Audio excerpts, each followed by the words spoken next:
Picture this, it's the year 690 AD in ancient China. A woman dressed in golden dragon robes that only emperors are allowed to wear slowly climbs the steps to the imperial throne. Every man in the court drops to their knees. Behind her, 4 of the most handsome men in the empire follow like shadows, and every single one of them belongs to her. Not as advisors, not as guards, as lovers. Her personal male harem. Yeah, you heard that right. China had one female emperor, and she didn't just rule. She flipped the entire game upside down. What's up, guys? Welcome back to the channel, The Hidden Past. Today we're diving into the wildest, most forbidden true story in Chinese history. Wu Zetian, the only woman who ever sat on the dragon throne, and what she did with absolute power will leave your jaw on the floor. If you're ready for secrets, betrayal, seduction, and straight-up palace chaos, smash that like button right now so YouTube knows to push this to more people, and let's jump in. Picture this. It's the year 624 AD. A baby girl is born in a rich merchant family. Nothing special, right? Except astrologers look at her palm and freak out. They tell her father, "This girl, she has the face of an emperor." Her dad laughs, then quietly starts treating her like a son. He teaches her to read, write, ride horses, play chess. Everything girls were never supposed to learn. Fast forward 13 years. The emperor dies. His son, Emperor Taizong, needs new palace maids. Wu Zetian, now 14, stunning, sharp as a blade, gets picked. Most girls would be terrified. She's excited. Because she just walked into the most dangerous jungle on earth. The imperial harem. Now, quick history lesson so you get how insane this is. In ancient China, the emperor could have thousands of women. But those women? They had zero power. If the emperor died, the new emperor usually sent them to a temple to live like nuns forever. Zero exceptions. Wu Zetian walks in knowing the rules, and decides she's going to burn the rulebook. First move. She seduces the crown prince, the emperor's own son, while the old emperor is still alive. Risky? That's treason, punishable by death. But she's patient, she waits, she learns politics. She copies Buddhist scriptures in perfect handwriting to look holy. She makes everyone think she's sweet, quiet, harmless. Meanwhile, she's watching, learning every secret, every weakness. Emperor Taizong dies. The new emperor? Her secret lover, Emperor Gaozong. He's supposed to send Wu Zetian to the temple like all the other concubines. Instead, he brings her back to the palace. Openly.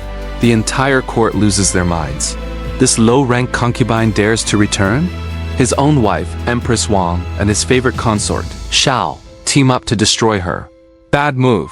Wu Zetian does something so dark, so brutal, it still shocks people 1,400 years later. She gives birth to a baby girl, then secretly smothers her own daughter, and blames it on Empress Wang. The emperor believes her. Empress Wang and consort Shao? Stripped of titles, tortured, and executed in the most horrific way possible. Their bones are crushed, limbs torn off, while they're still alive. Wu Zetian watches. Then she becomes the new empress. At age 34, but she's not done. Her husband, Emperor Gaozong, starts having strokes. He can barely speak. So Wu Zetian steps in. She sits behind a curtain and literally rules the empire in his name. Ministers have to bow to a woman's voice. For the first time in history, the Chinese court is run by a woman. And people hate it. They call her a witch. They say she uses black magic and sleeps with monks to stay young. They spread rumors she bathes in the blood of virgins. She doesn't care. She starts building her own secret police. Anyone who criticizes her disappears. Families wiped out. Entire clans erased from history. She even forces her own sons to step aside so she can keep power. Year 690, Emperor Gaozong is dead. Her sons are either exiled or terrified of her. At age 67, Wu Zetian walks to the throne, takes off the curtain, and declares herself emperor. Not empress, emperor. She changes the dynasty name to Zhou, issues new coins with her face, orders every official in the empire to call her His Majesty, and for 15 years, she rules China better than most men ever did. She lowers taxes, promotes officials based on talent, not family name, the first merit system ever, invades Korea and wins, makes Buddhism the state religion, and yes, she builds herself a male harem. Here's where it gets spicy. She's in her 60s and 70s now, but she refuses to act old. She picks the hottest, most talented young men in the empire.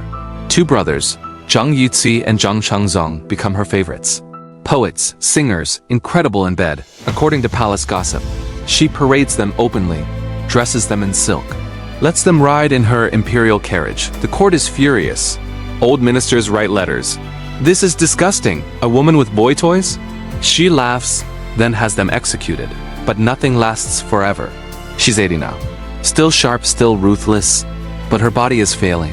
The Zhang brothers start plotting with princes to take power after she dies. One night in 705, ministers storm the palace. They force Wu Zetian to abdicate. She doesn't fight. She just says, "I knew this day would come."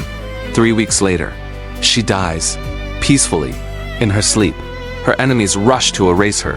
They smash her statues, burn her records, order her name never to be spoken again. But here's the twist.